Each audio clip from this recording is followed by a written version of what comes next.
Sinau pera macang biro mong tanang ngai yung jari comment thambiu oi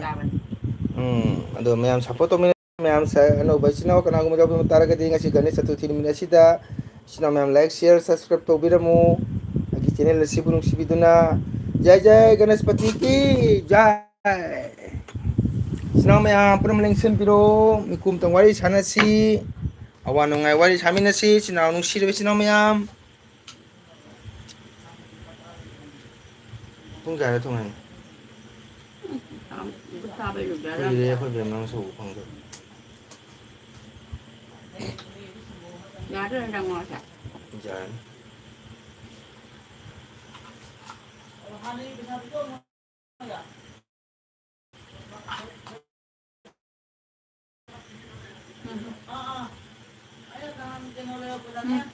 Hayang ai dengan jaga ni tu na. Ai cũng đi ai chụp phẳng ngàn là sao tại ra về muốn tìm sản lấy hay là còn ta bây giờ thằng là bây giờ Nanti pun kaya tu satu na hong. ai lại còn rồi là cái pung tara cái tao này ai cái nó muốn pung tara để chung chân nhà bà. Wow, itu mana like to bira thank you. Itu mana sandal cha thak bira bro, cha sing thong bira bro. Itu mana support. Hai thank you. Itu mana cha thak bira bro. Sandal cha thak bira bro, cha sing thong bro.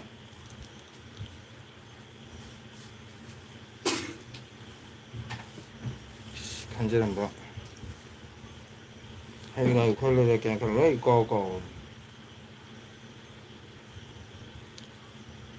Cái này ngon ngon thì hai này hay nó sẽ được thì mới cũng có cái câu này. 샤보 이제 맞자 탁비려 브로 짝 통화 브로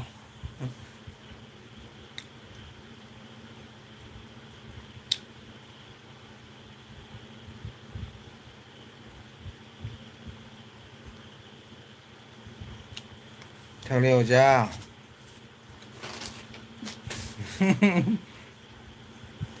quả tôi ra mà hồng là cha để cô ấy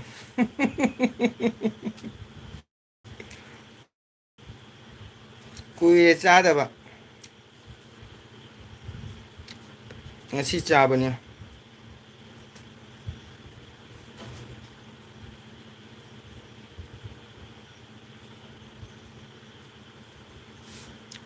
tìm mà cảnh nhang thuồng ở ní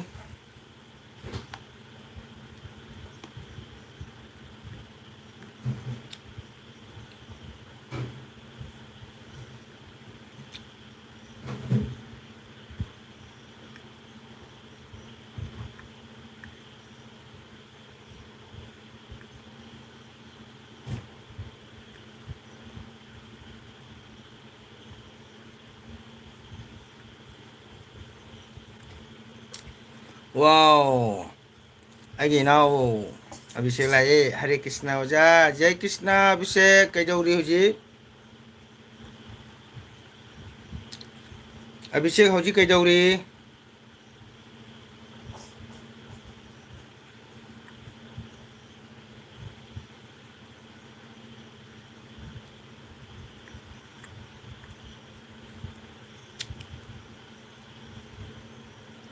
cái phòng du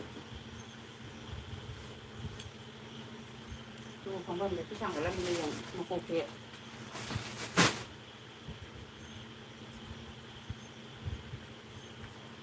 अभिषेक कैदौरी क्या नंग exam तारीख क्या लो नहीं नाम हमारा कहाँ हो रहा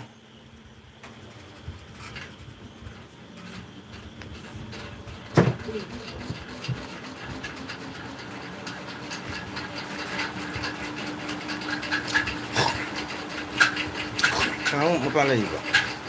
Kamu baca apa? Dari tempat itu. Tuần đã ok exam rồi lâu có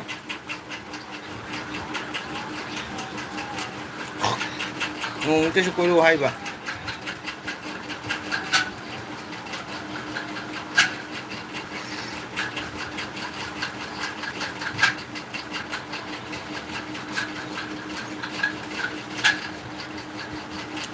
cái này mà cái gì xa bác sĩ cầm đầu cái dài ꯆꯨꯔꯥ ꯍꯥꯞꯅ ꯆꯦꯟꯅꯤꯡꯉꯤ ꯉꯁꯤ ꯅꯨꯡꯁꯥꯁꯤꯗꯤ 25ꯇ ꯀꯁꯥꯔ ꯂꯥꯛꯀꯦ ꯈꯜꯂꯤ ꯑꯣꯖꯥ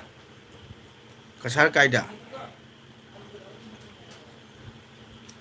ꯑꯣꯖꯥꯒꯤꯗꯔ ꯑꯇꯣꯞꯄꯒꯤꯗꯔ ꯍꯪꯕꯅꯤꯀꯣ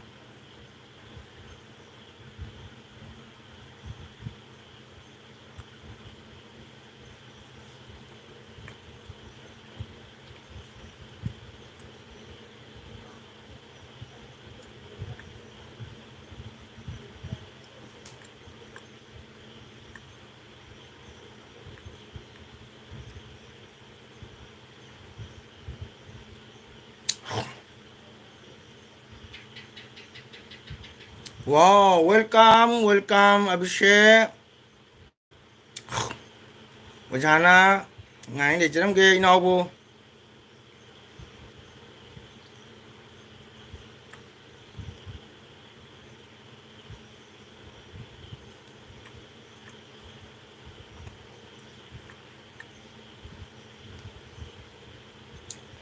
hồi hồi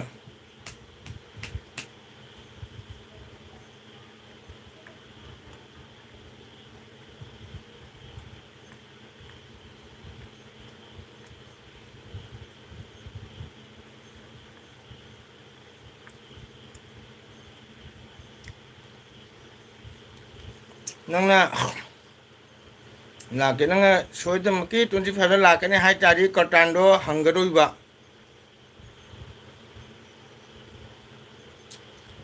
không bao giờ nâng là số tầm cái là cái này hai trái đi ở giá hàng cái đôi này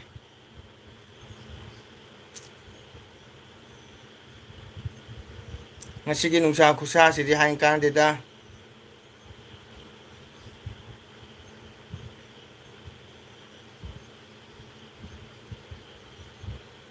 wow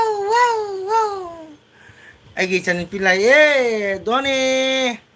hai kakak hai Dani ngasi dia agi chan pi ngan lai thank you kakak gitu like to ro Doni cha thaba coffee thaba duty pung kya da halai ai kharani mamangda ojada hairake okay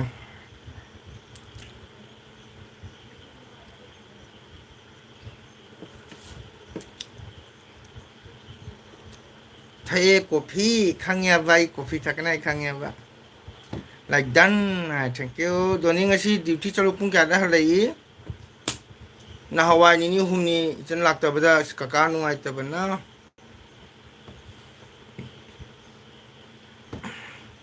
kaka na hangi like ta elbida ai chen Doni lakte ai chen Doni lakte haina ko nungai tamna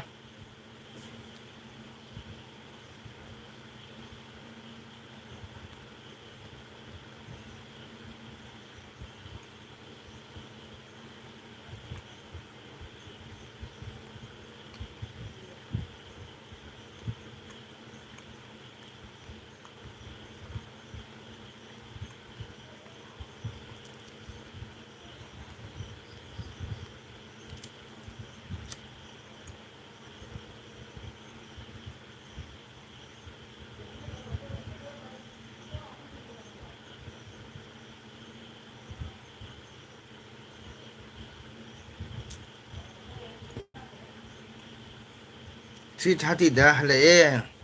ngasi saba kam do ri Doni welcome all thank you phajare jado jam phajare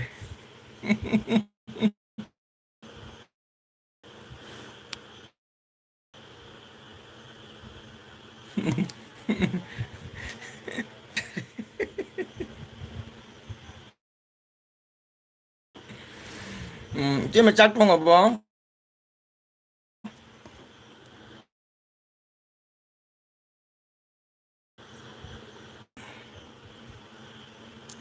Chadri ko KGS Gui Chadri nang chakchara bo thank you changak padam ta welcome thagachari yes chakchara bo nang di kadai kai lamgi no ꯆꯥꯝ ꯆꯥꯗꯦꯗꯅꯤ ꯀꯀꯥꯗꯤ ꯅꯨꯡꯁꯥ ꯁꯥꯔ ꯈꯥꯡꯉꯝꯗꯦꯕꯀꯣ ꯉꯁꯤ ꯏꯁꯩ ꯆꯠꯂꯨ ꯆꯥꯛ ꯆꯥꯔꯕ ꯍꯪꯉꯦ KGSꯅ ꯑꯩ ꯆꯥꯗ꯭ꯔꯤ KGSꯁꯤ ꯆꯥꯔꯕ ꯆꯥꯔꯦ ꯕ꯭ꯔꯗꯔ ꯑꯣ ꯀꯔꯤ ꯏꯟꯖꯥꯡ ꯆꯥꯏ ꯀꯔꯤ ꯂꯝꯒꯤꯅꯣ ꯑꯩꯈꯣꯏ KGS ꯀꯔꯤ ꯂꯝꯒꯤꯅꯣ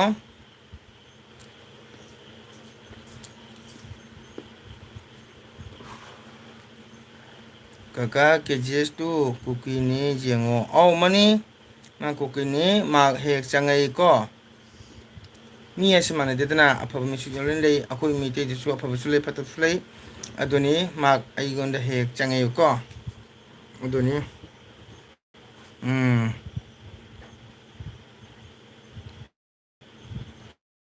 ꯎꯝ ꯑꯗꯨꯅꯤ ꯑꯗꯨꯃꯥꯏꯅ ꯍꯥꯏꯅꯨ ꯃꯤ ꯍꯥꯏꯁꯦ ꯂꯣꯏ ꯃꯥꯟꯅꯗꯦꯀꯣ ꯏꯆꯟꯗꯅꯤ ꯃꯤ ꯍꯥꯏꯁꯦ ꯄꯨꯝꯅꯃꯛ ꯃꯥꯟꯅ ꯄꯣꯟꯇꯦ ꯀꯣ ꯍꯥꯏꯗꯤ ꯀꯩ ꯍꯥꯏꯇꯥꯔꯦ ꯂꯥꯟꯊꯦꯡꯅꯕꯁꯤꯗꯤ ꯑꯃ ꯁꯣꯏꯕ ꯑꯃ ꯁꯣꯏꯗꯕ ꯂꯣꯏꯅ ꯃꯤ ꯑꯁꯤ ꯃꯥꯟꯅꯗꯦ ꯃꯤ ꯄꯨꯝꯅꯃꯛ ꯂꯣꯏꯅ ꯐꯠꯇꯕ ꯅꯠꯇꯦꯀꯣ ꯙꯣꯅꯤ ꯏꯆꯟ ꯙꯣꯅꯤꯕꯨ ꯋꯦꯜꯀꯥꯝ ꯀꯣ KGSꯅ ꯀꯩꯁꯨ ꯇꯧꯔꯣꯏ ꯇꯧꯒꯅꯨ ꯍꯣꯏ ꯁꯥꯎꯅꯨꯀꯣ KGS ꯁꯥꯎꯅꯨ ꯑꯩꯒꯤ ꯏꯆꯟꯅꯁꯦ ꯍꯥꯏꯕ ꯁꯥꯎꯅꯨꯀꯣ ꯁꯨꯝ ꯀꯩ ꯍꯥꯏꯇꯥꯔꯦ ꯁꯨꯝ ꯑꯩꯅ ꯁꯨꯝ ꯍꯥꯏꯕꯅꯤ KGS ꯁꯥꯎꯅꯨ ꯃꯤ ꯑꯃꯁꯦ ꯑꯃꯠꯇꯅꯤꯀꯣ ꯑꯗꯨꯅ ꯑꯃꯅ ꯐꯠꯇ꯭ꯔꯕꯗꯤ ꯂꯣꯏꯅ ꯆꯤꯟꯊꯩ ꯍꯥꯏꯗꯣ ꯀꯣ ꯃꯈꯥꯡꯗ ꯄꯥꯛ ꯆꯤꯟꯊꯩ ꯍꯥꯏꯕ ꯑꯃ ꯂꯩ ꯕꯥꯏ ꯍꯥꯏ ꯙꯣꯅꯤ ꯀꯔꯤꯒꯤꯅꯣ ꯙꯣꯅꯤ ꯄ꯭ꯂꯤꯖ ꯙꯣꯅꯤ ꯁꯥꯎꯒꯅꯨ ꯑꯩꯒꯤ ꯏꯆꯟꯗꯤ ꯚꯥꯞ ꯇꯥꯕꯤꯅꯤ ꯙꯣꯅꯤ ꯁꯥꯎꯕ ꯌꯥꯗꯦꯀꯣ ꯁꯥꯎꯅꯨ ꯙꯣꯅꯤ ꯂꯩꯌꯨꯀꯣ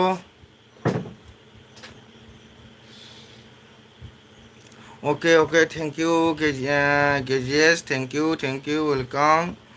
ꯁꯥꯎꯕ ꯌꯥꯗꯦꯀꯣ KGS ꯁꯥꯎꯕ ꯌꯥꯗꯦꯀꯣ ꯍꯣꯏ ꯅꯣꯡꯃꯇꯅ ꯈꯟꯅꯒꯗꯕꯅꯤꯀꯣ ꯑꯝꯇ ꯋꯥꯔꯧ ꯄꯨꯔꯧ ꯇꯧꯅꯔꯣꯏꯁꯤ ꯀꯣ KGSꯁꯦ ꯀꯩ ꯂꯝꯒꯤꯅꯣ ꯃꯅꯤꯄꯨꯔꯒꯤꯔꯥ ꯅꯠꯇ꯭ꯔꯒꯅ ꯃꯤꯖꯣꯔꯥꯝꯒꯤꯔꯥ ꯅꯠꯇ꯭ꯔꯒꯅ ꯒꯨꯍꯥꯇꯤꯒꯤꯔꯥ ꯑꯝꯇꯪ ꯍꯥꯏꯕꯤꯌꯣ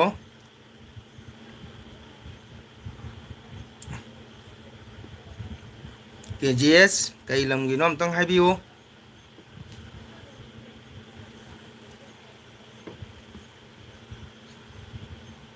KGS ꯀꯔꯤ ꯂꯝꯒꯤꯅꯣ ꯏꯝꯐꯥꯜꯒꯤꯔꯥ ꯃꯤꯖꯣꯔꯥꯝꯒꯤꯔꯥ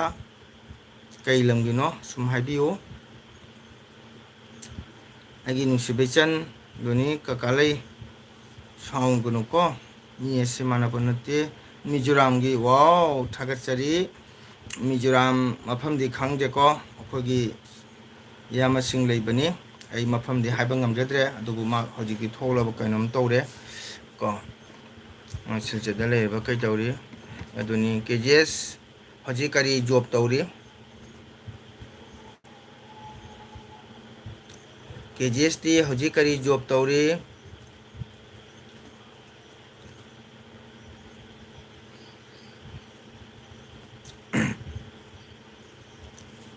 ꯑꯩ ꯏꯁꯇꯨꯗꯦꯟꯅꯤ ꯕ꯭ꯔꯗꯔ ꯋꯥꯎ KGS ꯋꯦꯜꯀꯝ ꯂꯥꯏꯔꯤꯛ ꯐꯖꯅ ꯇꯝꯃꯣ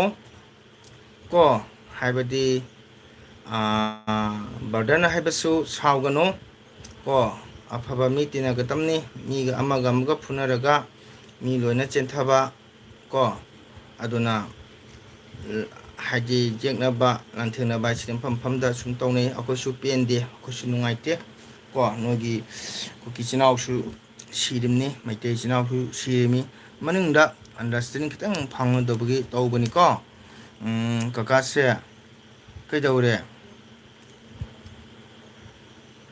ꯍꯥꯏꯕꯅꯣ ꯀꯀꯥꯁꯦ ꯀꯩꯗꯧꯔꯦ ꯍꯥꯏꯕꯅꯣ ꯀꯩꯁꯨ ꯇꯧꯗꯦꯗ ꯙꯅꯤ ꯀꯀꯥꯅ ꯅꯪ ꯕꯥꯏ ꯇꯧꯗꯨꯒꯗꯤ ꯆꯠꯈ꯭ꯔꯕ꯭ꯔꯥ ꯍꯥꯏꯅ ꯀꯀꯥꯅ ꯁꯨꯝ ꯀꯧꯕꯅꯤ ꯑꯗꯨꯅꯤ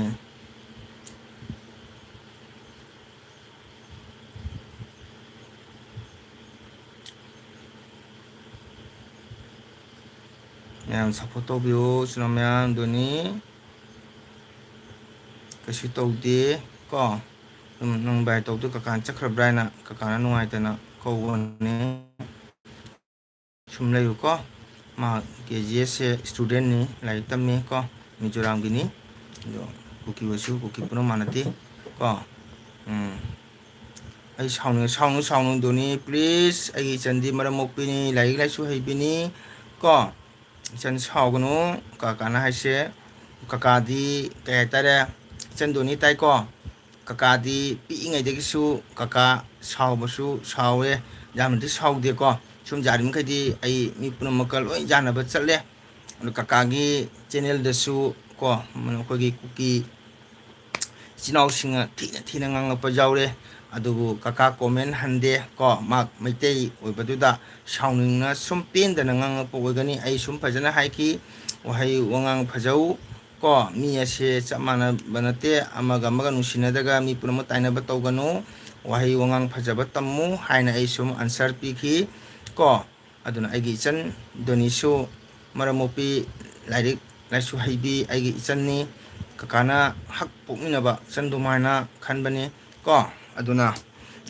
KGS su student ni ma Mizoram da laik tamme ko ma angang ni aduna mi ese loi mana bonte ko amana soraga ama sulona paksanba ama mi ma chenthaba da jar ma loi chenthaba du matani KGS lei ribra thokrabra oh lasam kuman sila aisu doni chaunu ko no mina si hai KGS hakar chakrabra sauganu ko agi chansengang ai leiriye okay saunu ko agi chanse angang ni masu lektam nimni ko agi channipi ni ko sobojade KGS su lairik phajan tamo matik saba mi ma oina ba ko mi ma phatraga मुझे मतौ तंबा होंगे जायको KGS मी लोइना फता बनते को अफबसु लोइना जावरिमनी दुने नैरिबो कानाइसे तू KGS ना साउ देदा हाय दे कदबि साउ दोनो मासु स्टूडियो नि मिली बोला नमस्ते भाई ओ नमस्ते भाई जी मिली कैसे हो आपका मैं आज बहुत बिजी था सुबह गया शाम को आया था इसलिए मैं अभी चैनल को कुछ देखा ही नहीं है ठीक है मैं किसी का कमेंट मैं बैक नहीं कर रहा हूँ ठीक है मैं आज ज़रूर रिटर्न करूँगी मिली जी को हाँ हाँ मालूम है आई एम फ्रॉम महाराष्ट्र मालूम है कल भी आए थे मेरे चैनल में ठीक है मैं ज़रूर सपोर्ट करूँगे मेरे चैनल में आने के लिए धन्यवाद स्वागत करती हूँ मेरे चैनल को लाइक कर दीजिए मालूम है अब महाराष्ट्र का रहने वाला है कल भी आए थे मेरे चैनल में परसों तो मैं आपका चैनल को मैंने रिटर्न नहीं किए हैं क्योंकि मैं कल आज से बहुत बिजी था ठीक है इसलिए मैंने आपको चैनल को कमेंट नहीं देखे ठीक है हाँ हाँ मिली जी मिली ब्लॉग जी विश्वास कर दीजिए करिए मैं आपका कमेंट नहीं देखे अभी तक मैं ज़रूर देखूँगे आज ठीक है हाँ ओके सब्सक्राइब करो हाँ ज़रूर ज़रूर ज़रूर 100% मैं ज़रूर करूँगी अब विश्वास मेरे को विश्वास रखो ठीक है मैं कल आज से बहुत बिजी था इसलिए मैंने कुछ नहीं किया ओके भाई thank you welcome Mali blog मैं ज़रूर करूँगी ठीक है मैं कल आज से बहुत बिजी था इसलिए मैंने आपका कमेंट नहीं देखे नोटिफिकेशन आ चुका है ठीक है मैं ज़रूर करूँगी ठीक है आज के लिए मेरे चैनल को लाइक कर दीजिए सपोर्ट कर दीजिए इस तरह मैं आप लोगों सपोर्ट व्यू को okay thank you okay okay okay okay मालिना थैंक यू माली भाई मैं ज़रूर मैं रिटर्न करूँगी ठीक है ज़रूर करूँगी मैं ज़रूर करूँगी आप भी मेरे को सपोर्ट कर दीजिए मैं आज ज़रूर करूँगी अबोक न कई हाइबल समना कईब अबोक लाक्लबनी अमता ओइना तिनसी दोनी मसु मंगोल नुंतीगी दोनी लाक्तबगी कौजरगना ngaibani kaujang ngaibani ko haisu uraba kakana nangbo matam pumda kauna leirni chendoni saun ko akoi joni KGS chak charabra ꯑꯗꯣ ꯀꯝꯕ ꯀ꯭ꯂꯥꯁꯇ ꯇꯝꯃꯤ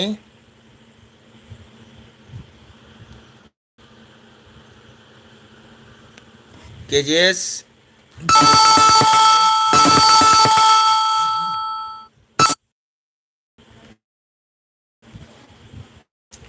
ꯗꯣꯅꯤꯅ ꯕꯨꯕꯣꯛ ꯂꯥꯏꯁ꯭ꯔꯝ ꯀꯩ ꯂꯝꯗꯒꯤꯅꯣ ꯍꯥꯏ ꯕꯨꯕꯣꯛ ꯂꯥꯏꯁ꯭ꯔꯝꯁꯦ ꯗꯣꯅꯤ ꯀꯁꯥꯔꯒꯤꯅꯤꯀꯣ ꯂꯥꯏꯁ꯭ꯔꯝ ꯈꯨꯃꯟꯅ ꯍꯥꯏꯔꯦ ꯏꯆꯦ ꯈꯨꯃꯟꯅ ꯑꯩ ꯀꯁꯥꯔ ꯃꯣꯏꯅꯥꯕꯨꯡꯒꯤꯅꯤ ꯕꯨꯕꯣꯛꯇꯣ ꯗꯣꯅꯤ ꯃꯣꯏꯅꯥꯕꯨꯡꯅꯤꯀꯣ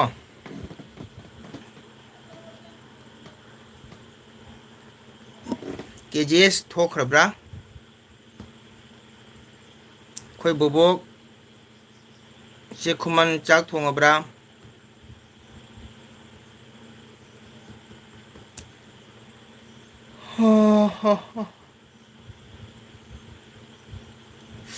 ꯗꯣꯅꯤꯅ ꯑꯣꯍꯣ ꯍꯥꯏ ꯗꯣꯅꯤ ꯉꯁꯤꯗꯤ ꯀꯔꯤ ꯍꯤꯟꯖꯥꯡ ꯆꯥꯒꯅꯤ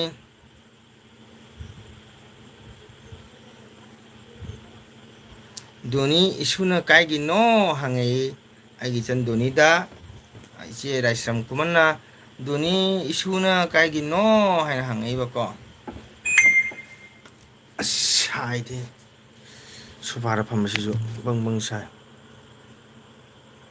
ꯕ꯭ꯔꯗꯔ ꯅꯪ ꯀꯩ ꯊꯕꯛ ꯇꯧꯔꯤ ꯍꯥꯏ KGS ꯕ꯭ꯔꯗꯔꯗꯤ ꯊꯕꯛ ꯇꯧꯗꯦꯀꯣ ꯀꯔꯤ ꯍꯥꯏꯇꯥꯔꯦ ꯅꯪ ꯀꯔꯤ ꯍꯥꯏꯅ ꯈꯪꯒꯅꯤ ꯕ꯭ꯔꯗꯔꯅ ꯍꯥꯏꯗꯣꯏꯁꯦ ꯑꯩꯈꯣꯏꯒꯤ ꯃꯅꯤꯄꯨꯔꯤꯒꯤ ꯅꯠ ꯁꯪꯀ꯭ꯔꯤꯇꯟꯒꯤ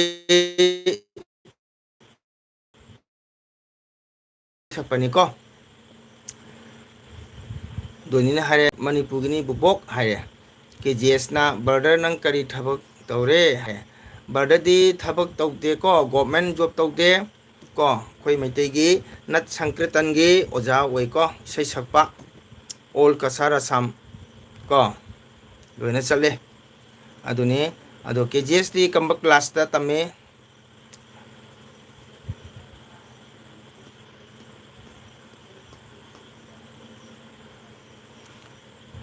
ꯏꯆꯦ ꯈꯨꯃꯟꯅ ꯍꯥꯏꯔꯦ ꯃꯅꯤꯄꯨꯔ ꯀꯔꯝꯕ ꯈꯨꯟꯒꯤꯅꯣ ꯍꯪꯉꯦ ꯏꯆꯟ ꯗꯣꯅꯤꯗ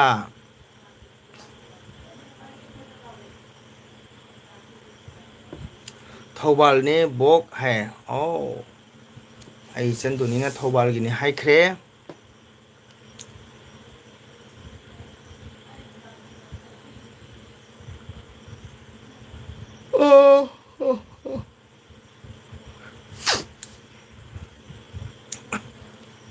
KGS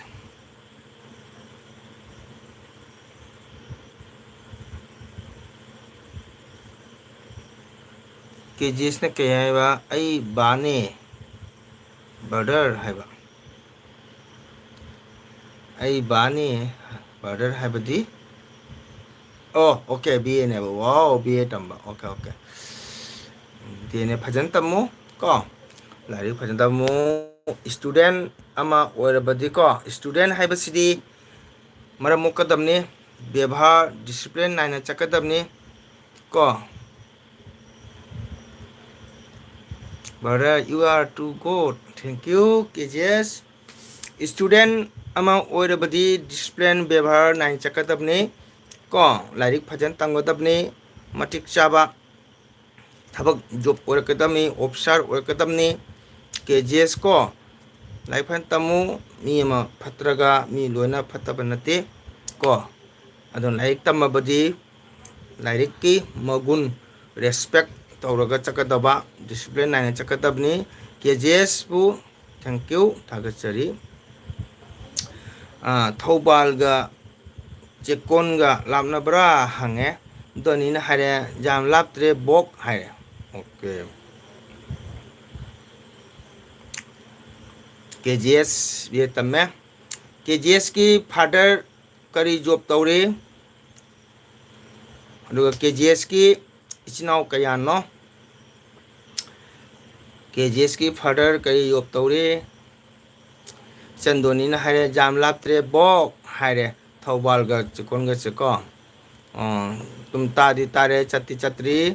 ꯀꯅꯥ ꯈꯪꯉꯤ ꯍꯌꯦꯡ ꯏꯆꯟ ꯅꯨꯄꯤ ꯗꯣꯅꯤ ꯂꯨꯍꯣꯡꯂꯒ ꯆꯠꯄ ꯐꯪꯒꯗ꯭ꯔꯥ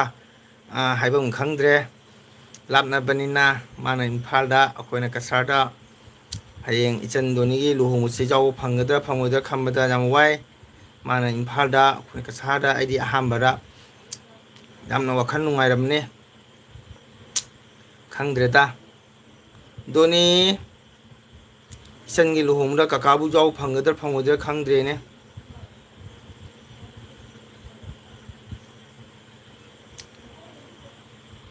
ꯑꯣ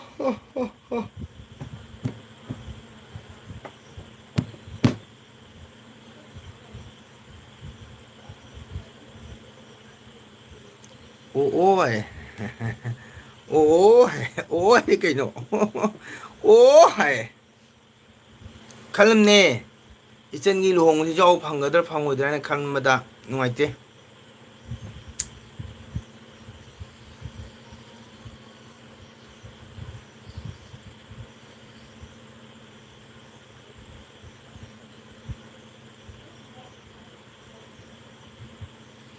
ꯕꯦꯟꯊꯧꯅ ꯑꯣ ꯍꯥꯏ ꯌꯥꯝ ꯂꯥꯞꯇ꯭ꯔꯦ ꯕꯣꯛ ꯍꯥꯏꯔꯒ ꯑꯣ ꯍꯥꯏ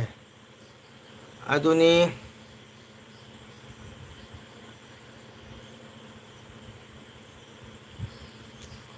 My father is just a carpenter brother. Wow. Okay. Okay. ꯀꯩꯝ ꯀꯥꯏꯗꯦ. ꯑꯗꯨꯁꯨ ꯆꯥꯎꯔꯕ ꯀꯩꯅꯣꯝꯅꯤꯀꯣ. ꯀꯩꯝ ꯀꯥꯏꯗꯦ. ꯃꯔꯝ ꯃꯣꯛꯎ ꯑꯗꯨꯅ just carpenter brother. ꯀꯩꯝ ꯀꯥꯏꯗꯦ ꯑꯗꯨꯁꯨ ꯆꯥꯎꯔꯕ ꯖꯣꯕꯅꯤ. ꯑꯗꯨꯅ ꯀꯦꯖꯦꯁꯅ ꯂꯥꯏꯔꯤꯛ ꯐꯖꯅ ꯇꯝꯃꯒ ꯅꯪꯒꯤ ꯐꯥꯗꯔꯅ ꯀꯥꯔꯄꯦꯟꯇꯔ ꯑꯣꯏꯔꯒ ꯅꯪꯅ BA ꯇꯝꯕ ꯀꯣ ꯑꯗꯨꯅ ꯂꯥꯏꯔꯤꯛ ꯐꯖꯅ ꯇꯝꯃꯣ ꯑꯣꯀꯦ KGS ꯅꯪ ꯏꯁꯇꯨꯗꯦꯟꯅꯤ ꯀꯣ ꯅꯪ ꯂꯥꯏꯔꯤꯛ ꯄꯥꯔꯣ ꯑꯣꯀꯦ ꯕꯥꯔꯗꯔꯅ ꯕꯥꯏ ꯄꯤꯔꯒꯦ ꯅꯪ ꯏꯁꯇꯨꯗꯦꯟꯅꯤ ꯑꯗꯨꯅ ꯂꯥꯏꯔꯤꯛ ꯐꯖꯅ ꯄꯥꯔꯣꯀꯣ ꯌꯥꯝꯅ ꯆꯦꯅꯦꯜꯗ ꯀꯩꯅꯣ ꯇꯧꯕꯁꯨ ꯐꯠꯇ꯭ꯔꯦ ꯑꯗꯨꯅ ꯅꯪ ꯂꯥꯏꯔꯤꯛ ꯄꯥꯔꯣ ꯁꯥꯎꯅꯨꯀꯣ ꯕꯥꯔꯗꯔꯅ ꯍꯥꯏꯁꯦ ꯅꯪ ꯍꯧꯖꯤꯛ ꯂꯥꯏꯔꯤꯛ ꯇꯝꯃꯛꯄ ꯌꯣꯡ ꯑꯣꯏꯔꯛꯄꯅꯤ ꯏꯁꯇꯨꯗꯦꯟꯅꯤ ꯑꯗꯨꯅ ꯂꯥꯏꯔꯤꯛ ꯐꯖꯅ ꯄꯥꯔꯣ ꯀꯣ ꯃꯇꯝ ꯃꯥꯡꯍꯟꯒꯅꯨ ꯃꯇꯝ ꯇꯥꯏꯝ ꯃꯤꯁ ꯇꯧꯒꯅꯨ ꯃꯇꯝ ꯇꯥꯏꯝ ꯕꯥꯏ ꯇꯥꯏꯝ ꯂꯥꯏꯔꯤꯛ ꯄꯥꯎ ꯇꯥꯏꯝ ꯕꯥꯏ ꯇꯥꯏꯝ ꯀꯣꯂꯦꯖ ꯆꯠꯂꯣ ꯌꯥꯔꯦꯀꯣ KGS ꯂꯥꯏꯔꯤꯛ ꯐꯖꯅ ꯇꯝꯃꯣ ꯈꯪꯗ꯭ꯔꯦ ꯑꯩꯒꯤ ꯏꯆꯟꯗꯣꯅꯤ ꯈꯨꯝꯃꯛꯇ꯭ꯔꯦ ꯍꯌꯦꯡ ꯏꯆꯟꯗꯣꯅꯤꯅ ꯃꯇꯝ ꯌꯧꯔꯛꯄ ꯃꯇꯝꯗ ꯂꯨꯍꯣꯡ ꯃꯇꯝ ꯌꯧꯔꯛꯄꯗ ꯀꯀꯥꯅ ꯌꯥꯎꯕ ꯐꯪꯒꯗ꯭ꯔꯥ ꯐꯪꯉꯣꯏꯗ꯭ꯔꯥ ꯈꯪꯗ꯭ꯔꯦꯗ ꯑꯩꯒꯤ ꯏꯆꯟꯗꯣꯅꯤꯁꯦ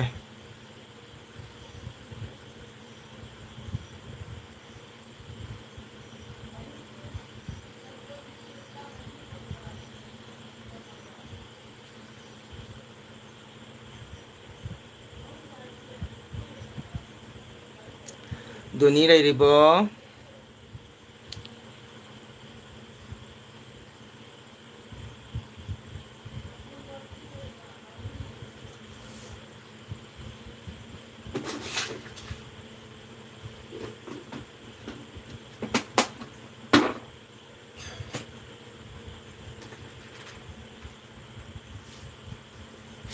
Okay, brother, let me out my seated and meet you on next video. Okay, thank you. KGS, thank you. KJ, thank you.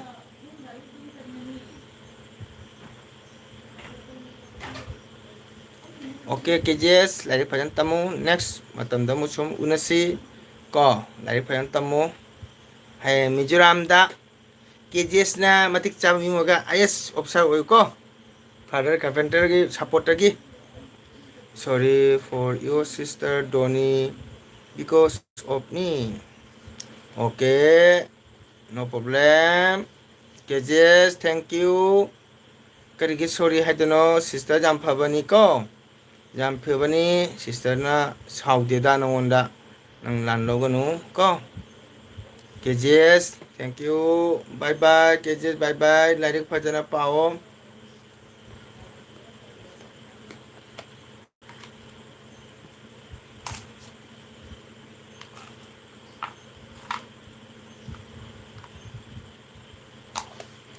Sorry for your sister Donnie because of me.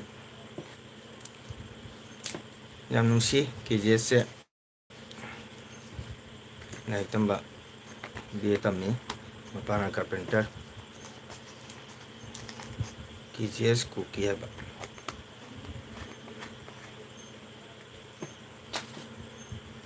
ꯃꯌꯥꯝ ꯆꯠꯈ꯭ꯔꯕꯣ ꯕꯣꯕꯣꯛ 이제 그만 내리버 아이기 이젠 돈이 짝하버 돈이 내리버라니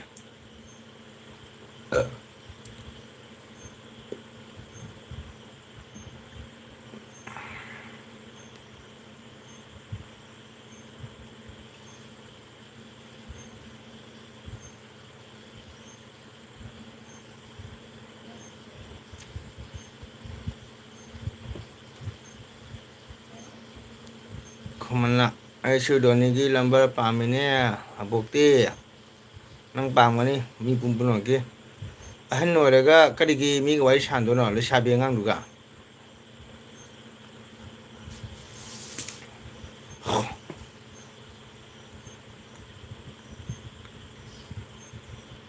돈이 톡하고 돈이 그까나 사리까 우리 따데 쿠먹대 그까나 사오르고 강대네 피엔시고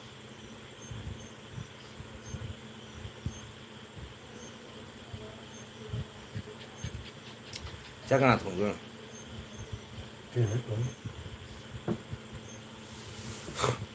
송해가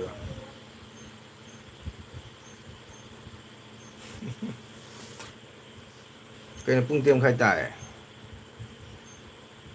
Tao anh ơi tao ơi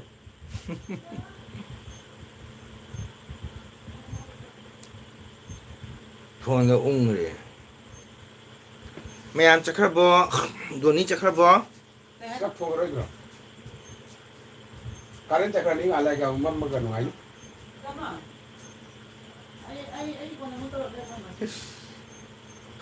하나 여기 지야마 인나 집돈 돈 마돈 나나 뭐 치킨이랑 랑리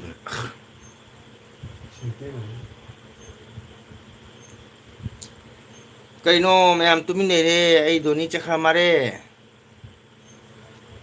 sao em sắp bắt đầu bio xin alo nha chắc khá mà đấy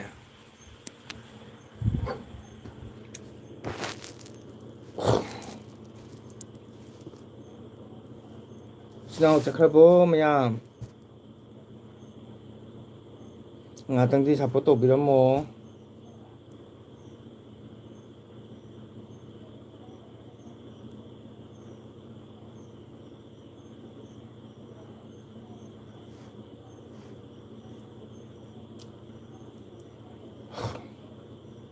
딸이 징리 zet띠 아이디에 다갓자리 zet다가디 코멘트 못 가이노 아이도니도 뚜민레 이렇게 되고 사오가 강디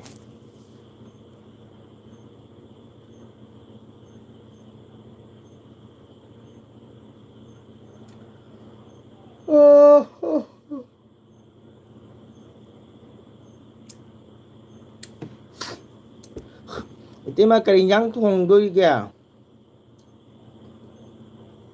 그리 양통 거니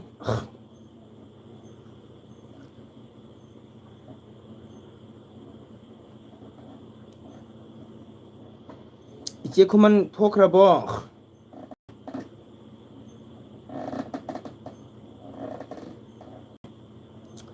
komen mayam pun mak hai thank you Duvana khaga harudana som tumin le chak thonglo ra boy tum bo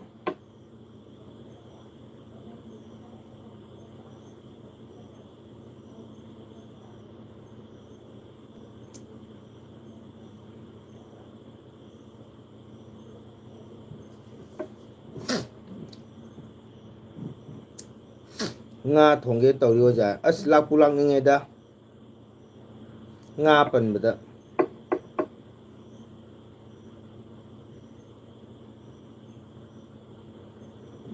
तातोमंगल like done thank you जय जय गणपति बाबा हाय भाई ओजा जय कृष्णा ओजा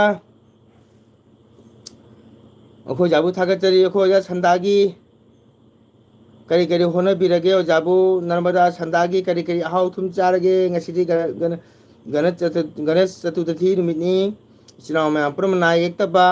को गणेश बाबाना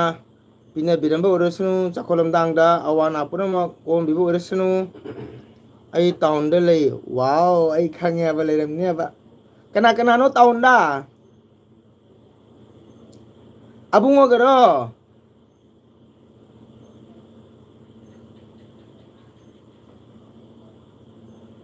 चाद्रे होय होय Namda okay okay ओ आइगी मंगलेम लाए चक चारबो तामंगल चाद्रिये वो इबेमचा होइतलाय इबेमचा ओजा ngai बुआरे को ओजाई इमानबी लाख कनी हाइबदुदा हिंजांग सेमुबने ओजा ओ फरा फरा दुदी आई लाख तेरे ngसाइदगी सुम खन लेरे कइम नुंधिनदगी कइम पेक पा कइम खोनता दुदी मंगलेम दी चाइसिंग चारबो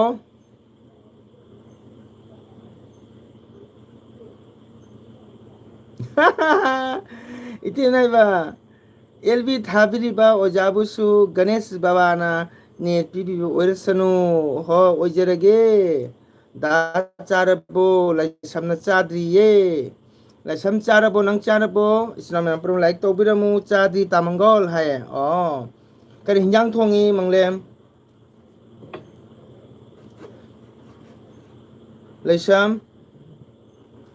लाइसम करी हिंजांग थोंगी नुदी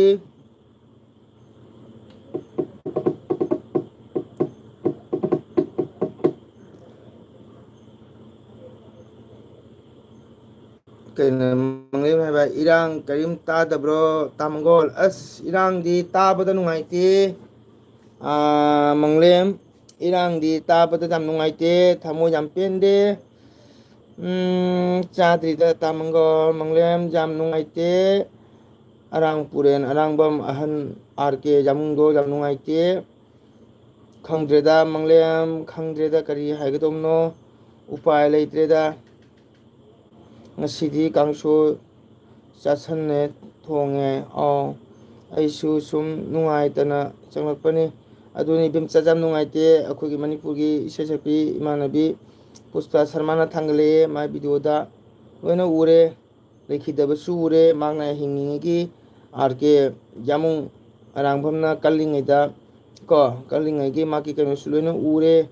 कईदौनी नुंगाइते हाइबे मखा पोनबा कईमता हानिंगा लेत्रे अखोइदी अदो खंद्रे मणिपुर लेंगाकसिना करी डिसीजन लौगेना खल्लिबनो नुंगदा करी प्लान सिलिबनो हाइबा ngamद्रे मतम कुयरोय को सोयदना कइनोगा कापसलनी चौ चौ मिसाल के कापथरकबरा खंगपोनते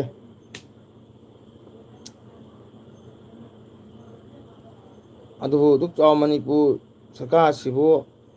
लेरिबा स्टेट फोर्स के फमदगा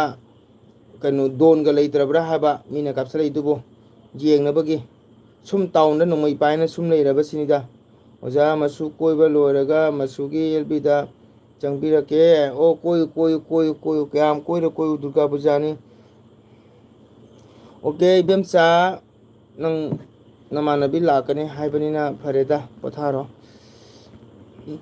ओजासु मतम लेनबो नंग हाक सुम एलबी थाबनी को अदुनी मंगलेम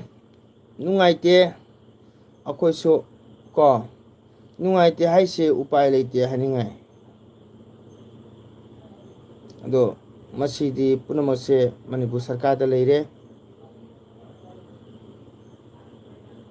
मणिपुर सरकार दा लेरे असमान खरका तौना मैतई इमा इबेन इनाउसिना खुदुखला याउदबिदा दुम लंबीदा लाउबोत्रो पाइ लेते करी मथेल होनरगे ओजा ngasiसे करी मथेल होनगदबा ज्ञान नाम फंगद्रे हवाई थोंगदोरिब्रा इरोंगदोरिब्रा करीम खंगद्रे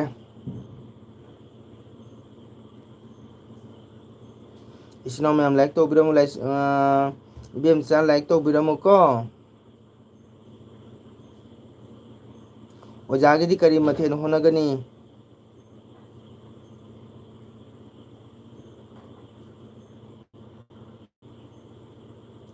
ओहो मैं हंग लेबे जाखिनी ओजा मोय जरुकती मी कया लाकदोमनो आइखोसु थोंफम खंदे इबेम चन मानबी मी कया लाकदोमनो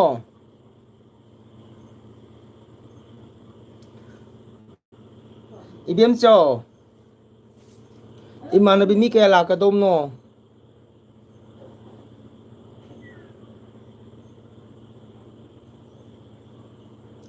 इसिंग दं थंनिबा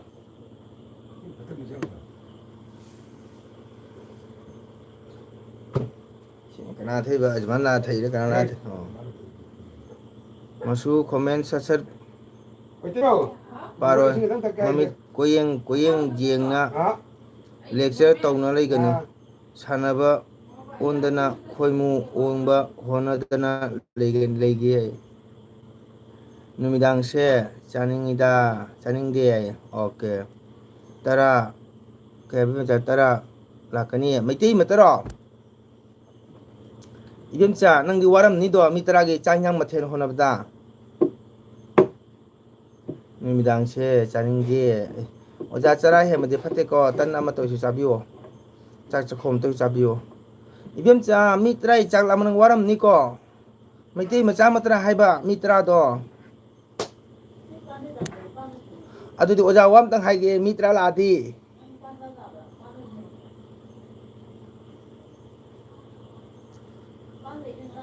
लेसाबा अंगांग ओइरसु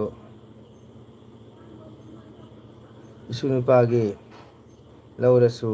इचा नुपागी लौरसु जायदना मसु होय जाय होय Meitei ngaktani ado Meitei mtang odi oja wam tang haige ba ibem chada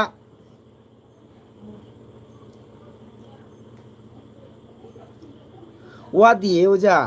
खंगे खंगे नंग दो म्या मांगनी काय ना वादे हाय मैं लोई खंगी वाई वादे दो अदो नमाना बी मी तरा लादी ओजा वाम तंग हाइगे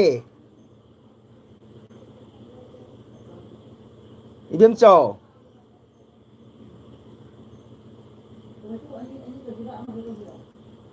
इबेम चता ब्रो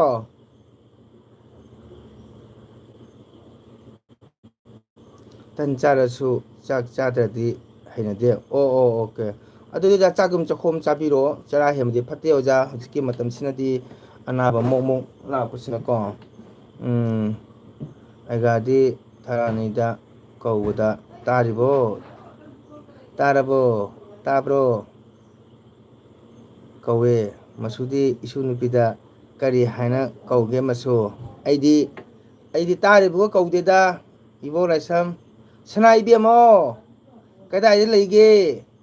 हाइना कौवे इबेम चाव हाइबियोजा हाय आई हाइरेगा हाइबदे इकाइद्रमिको जासे नमन मित्रा लादी ओजागी चैनल लो येंगहलो लोने मित्रा का सब्सक्राइब तो होलो ओ अदो हाइगे तौबने इबेम चाव ओजादी इकाइद्रमने चैनल पाइबदगी मैती मचावरमनिना मित्रा मक सब्सक्राइब तो होलो अदो हाइगे तौबने चकचा चाना बिमचागी इमानबी तरा लाखपदो मोय मित्रा मक लोने वीडियो मम जेंगहलगा सब्सक्राइब तो होलो लॉन्ग वीडियो दको शॉर्ट तक तो होलकनु शॉर्ट हाइबदी वीडियो मचा मचा थांगबदो मदुगो नतेको लॉन्ग वीडियो दो मदुगा कनो तो होलो शॉर्ट एलबी दा सब तो होंगनुको होय ओजा हाइजेगे आई इकाइद्रमिको बिमचा नंगना हाइबनिको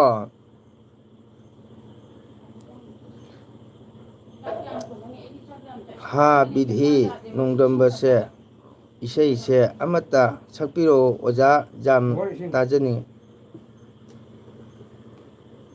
बरब तो तुमने लोरमनी हरे कृष्ण अखो एगा सुजबु खोरमजरी ननाउना अदो ननाउ जामना हाइजब नचेदा होय एगा गी थगोन तोजगे अदो एगा लाइक मचा म तौबिरमो एगा मतम पुमदा ननाउ गी चैनल सिबु सपोर्ट तौबियु कैसु काइदे दा ओजा होय Hai kakak, hai Ronita. Oh my god. Ronita nangi komen pange kakana thank you. 타겟자리 로니다 산다기 자 타보 아로 kakagi channel kano like to biro ibem sa suko imana batara do hairo smatuna aigi sesepo oja amleye ai oja gi channel ni ako isna utara mo subscribe to biyo long video da mam je biyo hayo ko adugo long video do acho video pura video lelma sema do madu video dagi subscribe to holo dugo short video da lb de to holo nu ko tai ko ibemcha Ronita na hai kakak hai Ronita kakak gitu like toro ai kabiri ni ha kuri no hai sibo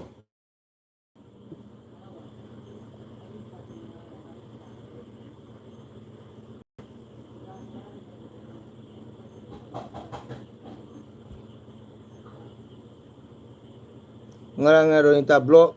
masine Ronita Sharma mu kabiri ni hai ai gamen tare kakak di ngaure ko kai jo mano Maka ada pizza dari mana cerita ni? bora le khi mà chơi mà cái nó rồi nó đi khi mà chơi cái nó đâu rồi nó chơi thôi rồi Maka itu tu. mai nu macha na ba pharabo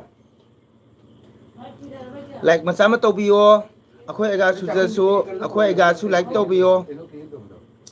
okay ojana akhoi gana sei mate ma harbani nanau thonjarage nokna di nokna binu aiga nanau na haita na sum aiga gi seba thogonjage ai thoglage oja hoi haijege phani haige ko ja hayu ko kauni ko nga chabada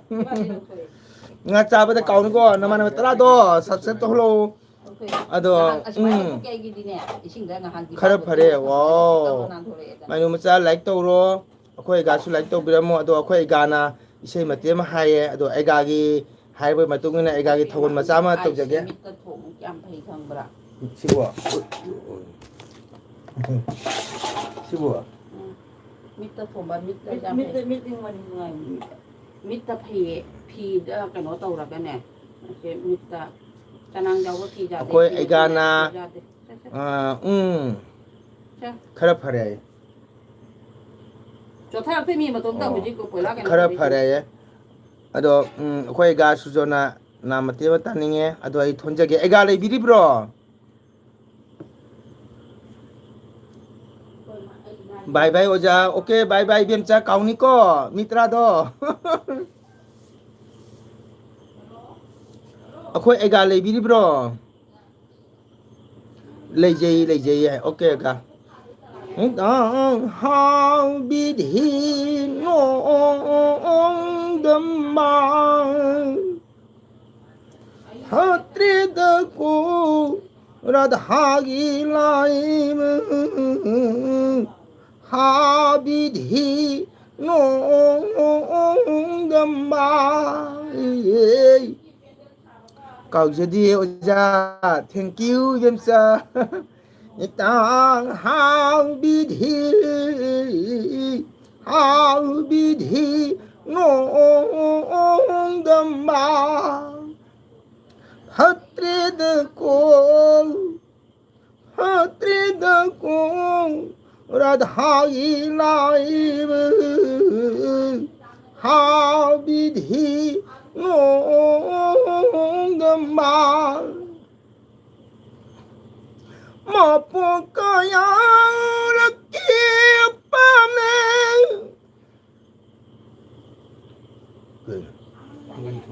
Pangan songi nupi hoina Poklarido Aigi kari iranone Ngai beseru temlem dramali how did he know the man Mapokaya rakipame Mapokaya rakipame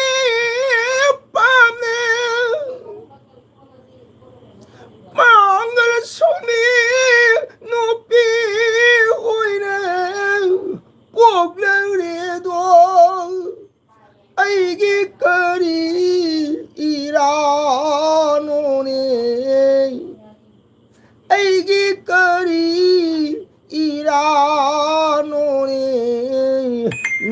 하이버 세루 땀람드라 말리 하비디 농담바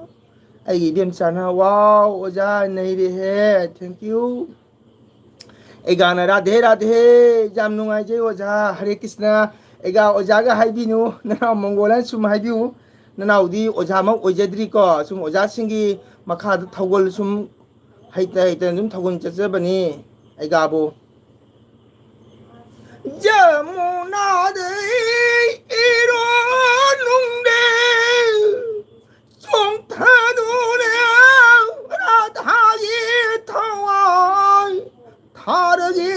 ita radhana thawai tharabakane nayum da han khuita habidhi 농담바 저문아리 이러는데 저문아리 이러는데 송타도네 라타기 타와이 타르기 있다 aina thawai tharabakane nayum da han koita wang habidhi 농담바 Hare Krishna ega sare tumlu sanjarage ko nanau na pang sum ega na haibirak paduga sum haibirak paduga nanau na sum ega gi thogon matiam sum togjabani ega bo Hare Krishna jai aigi mainu machana jam nungai kaka thank you bem chana bhalo oja phokpa ngamdre ai ibem cha thank you tho imanabi tara lakadomnina mogi phajana haunaba khonaba honabira ko nga chak to phen chau ko bandra hauni ko ojari chaningi ko ibem cha thapani no pai leitre ko lakti lakninge ba ngasi nangi bandra se achumba ibem cha lakti lakninge ibem cha okay ibem cha bye bye namanaba lakadomnina phajana pije pithak tono honabira ko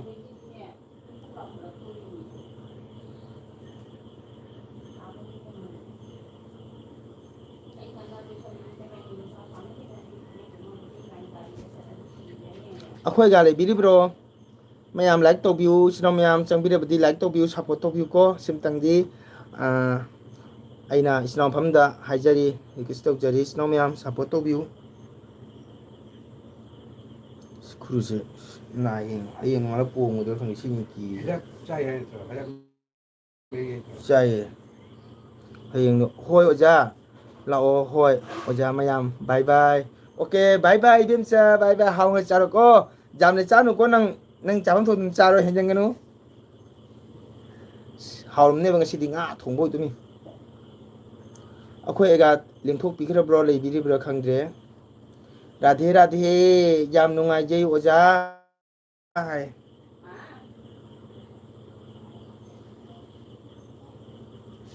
phone se bo customer haro ni bo sa choi ma ra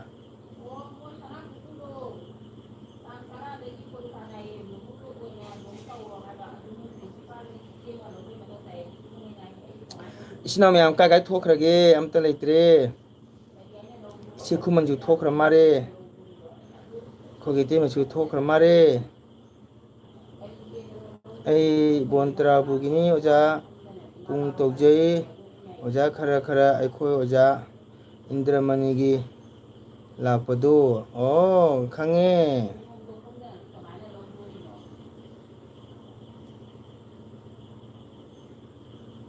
thagachari ega macha aigani ko bhamondi angang haiba leite ahan haiba leite ko mayam aiga oi taragadi ꯚꯛꯇꯤ ꯇꯧꯕ ꯑꯗꯨꯕꯨ ꯏꯊꯛꯀꯤ ꯑꯍꯟꯅ ꯇꯧꯔꯛꯄ ꯇꯥꯔꯒꯗꯤ ꯑꯩꯒ ꯍꯥꯟꯅ ꯑꯣꯛꯄꯤꯕ ꯇꯥꯔꯦ ꯀꯣ ꯕ꯭ꯔꯥꯍꯃꯟ ꯑꯣꯏꯔꯁꯨ ꯕ꯭ꯔꯥꯍꯃꯟ ꯍꯥꯏꯁꯤ ꯃꯇꯤꯛ ꯃꯒꯨꯟ ꯌꯥꯝ ꯆꯥꯎꯔꯦ ꯚꯒꯋꯥꯟ ꯕꯤꯁꯅꯨꯒꯤ ꯑꯪꯁꯅꯤ ꯚꯒꯋꯥꯟꯒ ꯆꯞ ꯃꯥꯟꯅꯔꯕ ꯑꯗꯨꯝꯅꯤ ꯕ꯭ꯔꯥꯍꯃꯟ ꯍꯥꯏꯕꯁꯦ ꯑꯗꯨ ꯐꯖꯅ ꯇꯝꯃꯨ ꯕꯤꯗ꯭ꯌꯥꯗ ꯑꯗꯣ ꯑꯣꯖꯥꯒꯤ ꯆꯦꯅꯦꯜꯁꯤꯁꯨ ꯁꯞꯄꯣꯔꯠ ꯇꯧꯕꯤꯌꯨ ꯆꯥꯛ ꯆꯥꯕꯤꯔꯕ꯭ꯔꯣ ꯑꯣꯖꯥ ꯆꯥꯗ꯭ꯔꯤꯌꯦ ꯃꯥꯂꯦꯝ ꯆꯥꯗ꯭ꯔꯤ ꯃꯁꯨꯗꯣ ꯀꯥꯏꯗꯒꯤ ꯏꯀꯥꯏꯅꯤ ꯏꯁꯩ ꯁꯛꯄ ꯃꯤ ꯍꯦꯜꯂ ꯇꯧꯅꯨ ꯍꯥꯏꯅꯔꯤ ꯑꯩꯁꯨ ꯏꯕꯦꯝꯆꯥ ꯆꯨꯝꯃꯤ ꯆꯨꯝꯃꯤ ꯑꯣꯖꯥ ꯍꯔꯦ ꯀ꯭ꯔꯤꯁꯅ ꯖꯌ ꯀ꯭ꯔꯤꯁꯅ ꯑꯗꯨꯅ ꯚꯥꯃꯣꯟꯅꯤ ꯑꯉꯥꯡ ꯑꯣꯏꯒꯦꯔꯥ ꯑꯍꯟ ꯑꯣꯏꯒꯦꯔꯥ ꯑꯉꯥꯡ ꯑꯣꯏꯒꯦꯔꯥ ꯊꯀꯨ ꯃꯆꯥ ꯑꯩꯒꯥ ꯃꯆꯥ ꯈꯣꯏꯔꯝꯃꯁꯨ ꯏꯊꯛꯀꯤ ꯑꯍꯟꯅ ꯈꯣꯏꯔꯝꯕ ꯇꯥꯔꯒꯅ ꯑꯩꯒꯥ ꯃꯆꯥ ꯍꯥꯟꯅ ꯑꯣꯛꯄ ꯕ꯭ꯔꯥꯍꯃꯟ ꯍꯥꯏꯕꯁꯤꯗꯤ ꯃꯒꯨꯟ ꯌꯥꯝ ꯆꯥꯎꯔꯦꯀꯣ ꯆꯥꯔꯖ ꯇꯧꯁꯤꯜꯂꯦ ꯆꯥꯔꯖ ꯌꯥꯎꯗ꯭ꯔꯦ ꯑꯩꯅ ꯌꯦꯡꯕꯣ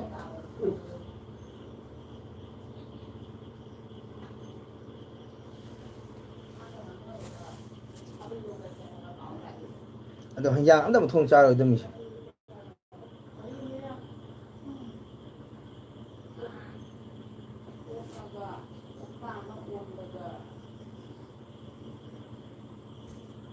ꯍꯦꯂꯥ ꯇꯧ ꯏꯆꯦ ꯈꯨꯃꯟ ꯅꯪ ꯍꯦꯟꯖꯟꯒꯅꯨꯀꯣ ꯑꯇꯩ ꯀꯅꯥꯝ ꯂꯩꯇ꯭ꯔꯕꯣ ꯏꯆꯤꯟ ꯏꯅꯥꯎ ꯃꯌꯥꯝ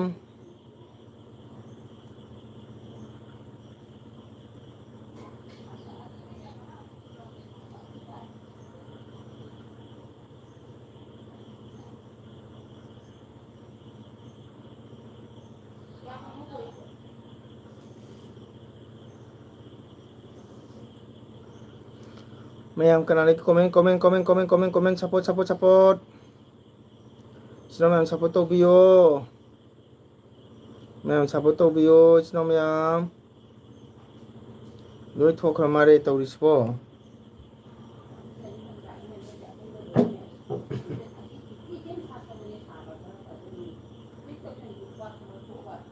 ꯂꯣꯏꯔꯝꯗ꯭ꯔꯤ ꯑꯣꯖꯥ ꯂꯣꯏꯗ꯭ꯔꯤꯗ ꯑꯣꯖꯥ ꯀꯥꯏ ꯊꯣꯛꯎꯕꯅꯣ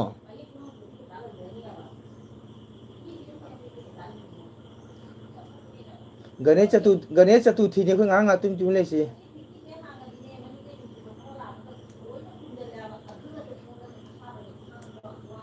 ꯑꯗꯣ ꯑꯁꯤ ꯐꯦꯟꯁꯦ ꯄꯨꯁꯟꯈ꯭ꯔꯣꯗꯅ ꯃꯊꯛꯇ ꯌꯥꯜꯂꯤꯁꯦ ꯏꯇꯩꯃꯅ ꯀꯣꯃꯦꯟ ꯑꯩꯈꯣꯏ ꯏꯇꯩꯃ ꯏꯁꯩ ꯇꯥꯍꯧꯗ꯭ꯔ ꯃꯥꯜꯂꯦ ꯏꯇꯩꯃ ꯆꯥꯛ ꯂꯣꯏꯔꯕ꯭ꯔꯣ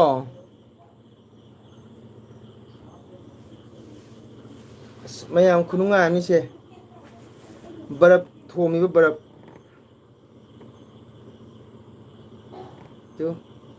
ꯕꯔꯞꯅꯤꯁꯦ ꯕꯔꯞ ꯃꯌꯥꯝ ꯎꯔꯕꯣ ꯕꯔꯞ ꯊꯣꯝꯃꯤꯁꯦ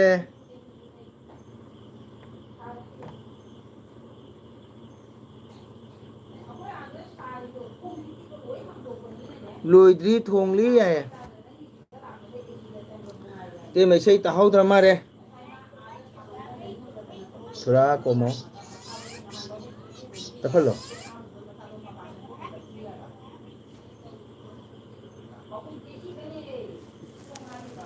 ꯁꯤꯒ ꯂꯩꯔꯦ ꯏꯇꯩꯃ ꯁꯤꯒ ꯂꯩꯔꯦ ꯁꯤꯒ ꯎꯕꯤꯔꯕ꯭ꯔꯣ ꯑꯁꯤ ꯕꯔꯞ ꯊꯣꯝꯃꯣ ꯍꯥꯏꯌꯦ ꯃꯣꯏꯅꯀꯣ ꯑꯗꯨ ꯕꯔꯞ ꯊꯣꯝꯕꯅꯤ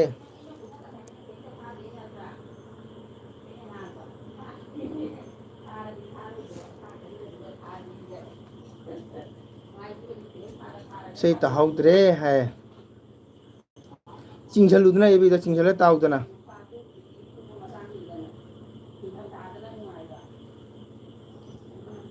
ꯏꯇꯩꯃ ꯉꯥ ꯊꯣꯡꯉꯦ ꯆꯥꯅꯤꯡꯈ꯭ꯔꯦ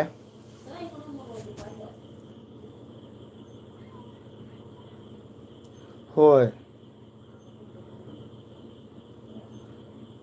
ꯑꯁ ꯊꯣꯝꯕ ꯐꯕꯅꯦ ꯑꯥꯎ ꯊꯣꯝꯃꯤ ꯃꯤꯗꯨꯒꯤ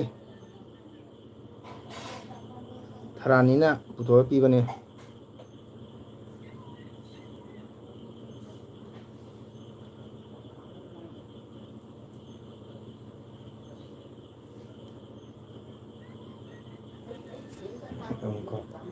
ꯈꯣꯏ ꯆꯥ ꯊꯛꯈ꯭ꯔꯕ ꯑꯣꯖꯥꯁꯤꯗꯤ ꯁꯅꯥ ꯃꯥꯔꯥ ꯑꯩ ꯆꯥꯛꯀ ꯆꯥꯔꯔꯣꯏꯗ ꯀꯨꯝꯃꯨꯒꯦ ꯇꯧꯔꯤ ꯑꯩ ꯆꯥꯛꯀ ꯆꯥꯔꯔꯣꯏꯕ ꯁꯨꯃꯥꯏ ꯋꯥꯅ ꯆꯥꯕ ꯉꯝꯗꯦꯕ ꯄꯥꯞꯄꯨꯅꯦꯕ ꯈꯣꯡ ꯀꯔꯤ ꯇꯧꯔꯒꯦꯅ ꯑꯣ ꯑꯣꯖꯥ ꯉꯁꯤ ꯏꯁꯩ ꯍꯜꯂꯛꯄꯗꯀꯣ ꯑꯩꯒꯤ ꯏꯁꯩ ꯁꯛꯄ ꯏꯌꯥꯝꯕ ꯑꯃꯒ ꯆꯠꯃꯤꯟꯅꯕꯅꯦꯕꯀꯣ ꯏꯌꯥꯝꯕꯩꯁꯨ ꯁ꯭ꯀꯨꯇꯤ ꯊꯧꯕ ꯑꯦꯛꯇꯤꯚꯥ ꯇ꯭ꯔꯥꯏ ꯅꯨꯡꯉꯥꯏꯔꯤꯕꯣ ꯃꯇꯣꯟ ꯇꯣꯟꯅꯤ ꯉꯥꯡꯗꯣꯏꯅꯤ ꯑꯩꯅ ꯀꯩꯅꯗꯦ ꯃꯥ ꯀꯩꯃꯤꯅꯦ ꯆꯥꯕꯗꯤ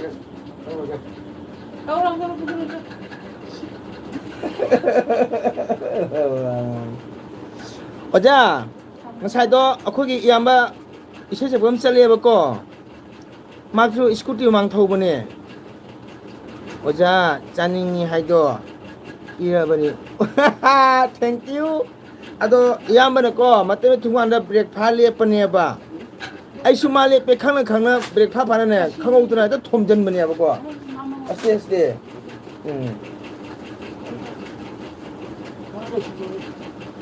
ꯈꯪꯗꯦ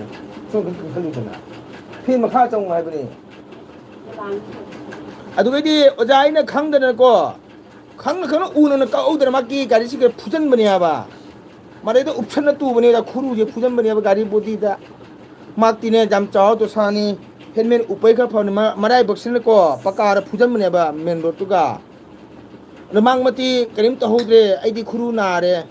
ꯃꯥꯁꯨ ꯈꯨꯔꯨꯒ ꯈꯨꯗꯦꯡꯅ ꯈꯔ ꯍꯨꯕꯥꯠꯂꯦ ꯑꯩꯅ ꯑꯣꯖꯥ ꯁꯤꯁꯦ ꯑꯣꯖꯥ ꯁꯤꯅꯤ ꯁꯤ ꯈꯨꯔꯨꯁꯤꯅꯤ ꯑꯣꯖꯥ ꯑꯣꯖꯥ ꯁꯤꯅꯤ ꯁꯦ ꯑꯗꯣ ꯍꯧꯖꯤꯛꯀꯤ ꯑꯥꯏꯁ ꯊꯣꯝꯃꯤꯕꯁꯦ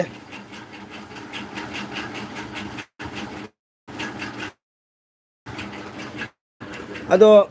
ꯍꯤꯗꯥꯛꯄꯨꯗꯤ ꯆꯥꯔꯦ ꯑꯣꯖꯥ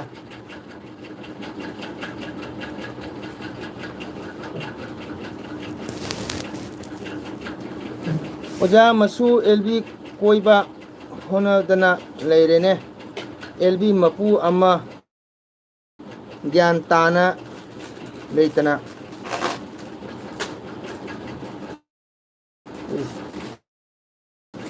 पंजाबी तक कहा दिला कर जाएगा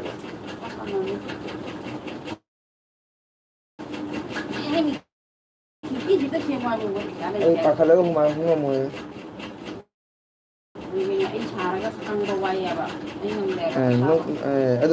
ꯑꯗꯨꯅꯤ ꯑꯩꯁꯨ ꯁꯥ ꯈꯥꯡꯉꯝꯗꯣꯏꯁꯦ ꯑꯗꯨꯅꯤ ꯑꯣꯖꯥ ꯃꯁꯨꯒꯤ ꯎꯏꯕꯒ ꯍꯀꯥꯝ ꯆꯟꯕꯒ ꯎꯕꯗ ꯑꯣꯛꯆꯔꯦ ꯃꯁꯨ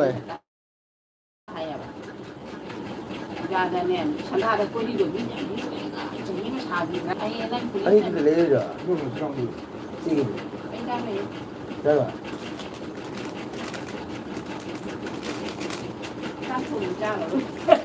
ꯃꯀꯣꯟ ꯆꯥꯔꯣꯏꯗ꯭ꯔꯥ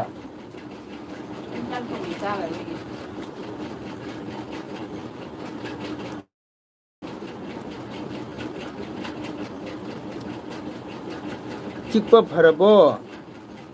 फरबरा ओजा चिक्पदी फरे ngसाइने हलकपदने फार्मेसीदगी हिदाक लौरे अदु चारे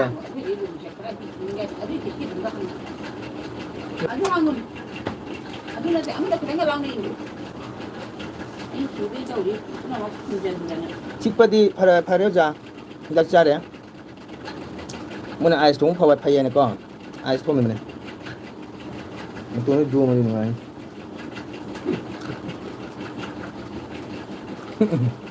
dari tak pergi dengar kesihatan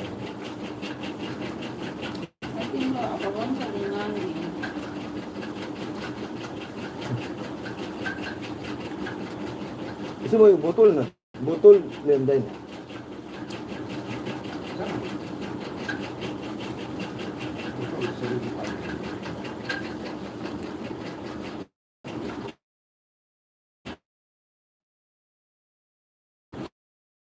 ơi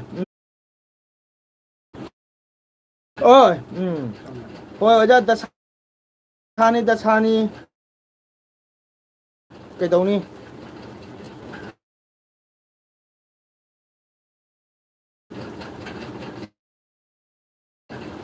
à tôi làm đi mà sang đã đi được nhỉ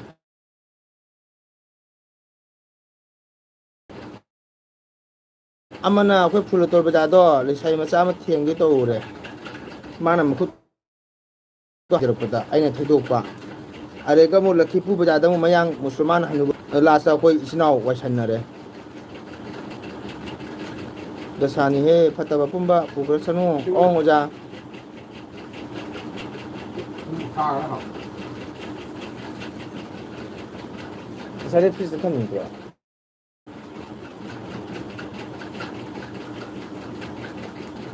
mayam supporter malai trene wa am tangai he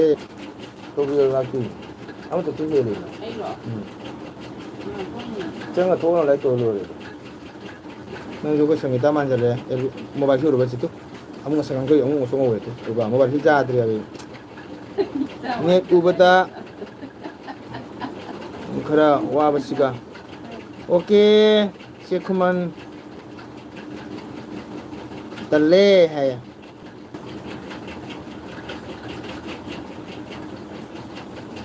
thôi đến đâu rồi Cái quân cái mắt nó chặt tay đi. che bắt không idi kula mo jang khali aku cuma nanti Không là kemudian cái dia mau là kemana nhưng itu mà cái cũng không được. karena hai dia nanti kamu cuma ini dengan kontrol Ra qua thằng này mới được. itu benar apa tadi ka dudu ira ngangi do ai na thằng cái mà cái thua cái thằng này thì đi làm gì đi giang rồi nhiều cái ai mà đi giang gì vậy ai thua cái Đây cái đó là mình kan di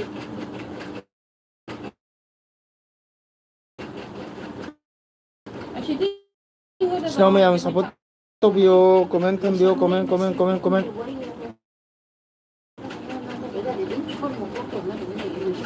do cover pa lo do ba có phải là gì nào te nang no man gre da ta da mobile show kan ta thao pa lo pa no man gre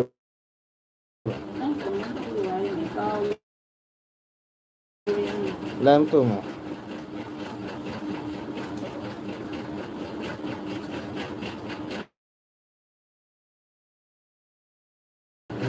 munu hala ba anh thấy cái một muốn tàu này khơi rồi anh tàu đi rồi tàu đi làm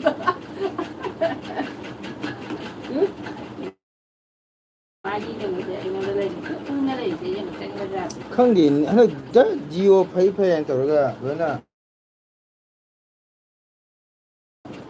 phai chang da jio ra đi anh mới là riêng có số ra đi ở chỗ này anh lên thì cái gì có số ra đi chân có số ra đi do tho to ko song nu ai ba hi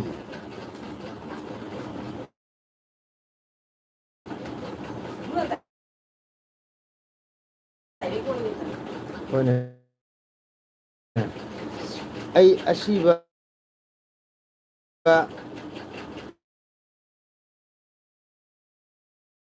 changbra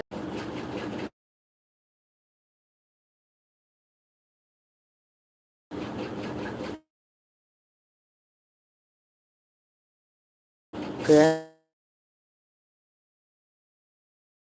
ojagi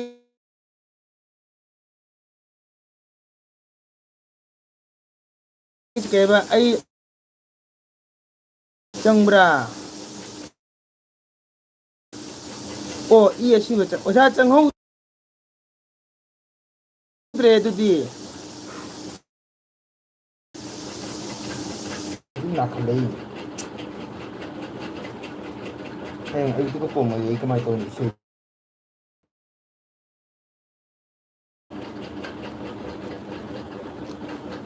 mayam support to view support ꯅꯦꯠꯁꯨ ꯅꯨꯡꯉꯥꯏꯔꯛꯇ꯭ꯔꯦ ꯇꯧꯔꯤꯕ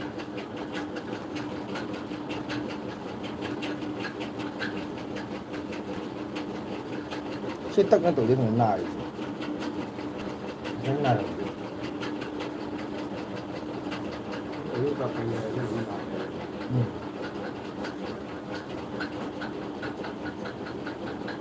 ꯏꯆꯤꯟ ꯏꯅꯥꯎ ꯃꯌꯥꯝ support ꯇꯧꯕꯤꯌꯣ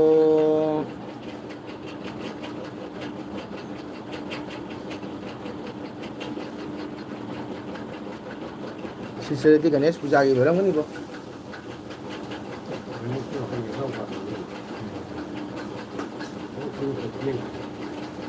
ꯑꯩꯈꯣꯏꯒꯤ ꯃꯔꯣꯔꯤꯅꯦꯕ ꯌꯥꯝ ꯇꯧꯔꯤꯁꯦ ꯏꯁ ꯃꯣꯏ ꯒꯅꯦꯁ ꯄꯨꯖꯥꯁꯤꯒ ꯄꯨꯔꯥ ꯍꯩꯗꯣꯛꯄꯤꯅꯤ ꯏꯆꯤꯟ ꯏꯅꯥꯎ ꯃꯌꯥꯝ ꯁꯞꯄꯣꯔꯠ ꯇꯧꯕꯤꯌꯨ ꯁꯞꯄꯣꯔꯠ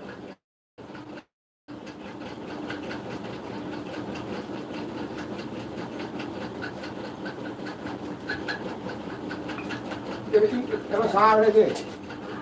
사그래 맞춰봐 되지. 사그래 없지. 아.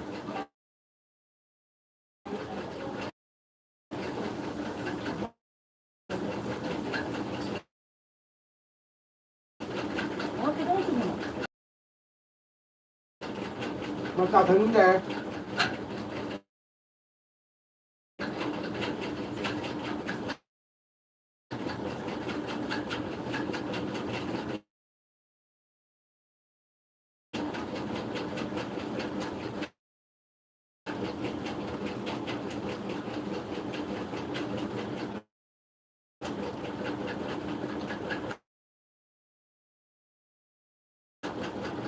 이ꯆꯤꯟ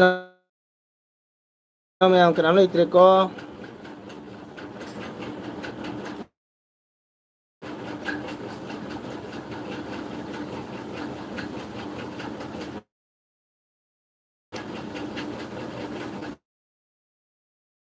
ꯄꯨꯡ 9ꯒ ꯃꯤꯅꯤꯠ 10 ꯇꯥꯔꯦ 이ꯆꯤꯟ ꯏꯅꯥꯎ ꯃꯌꯥꯝ ꯁꯞꯄꯣꯔꯠ ꯀꯅꯥꯝ ꯂꯩꯇ꯭ꯔꯦ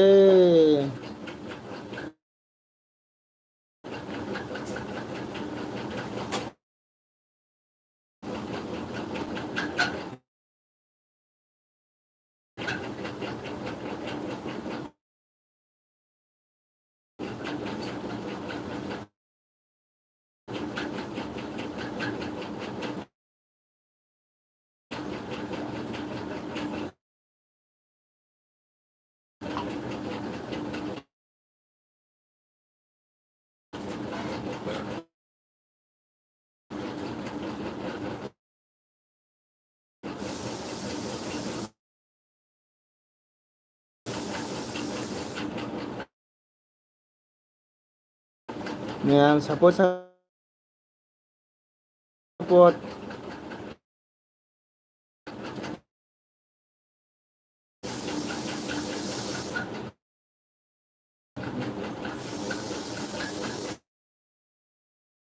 marfuda lore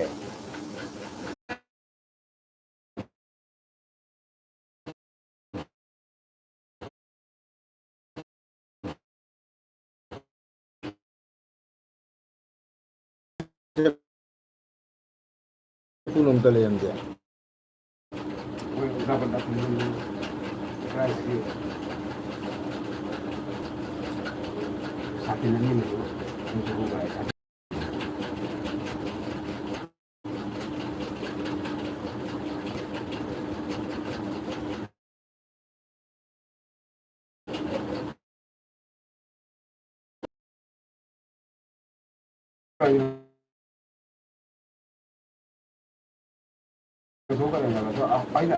Aina por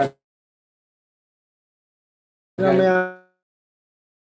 bye bye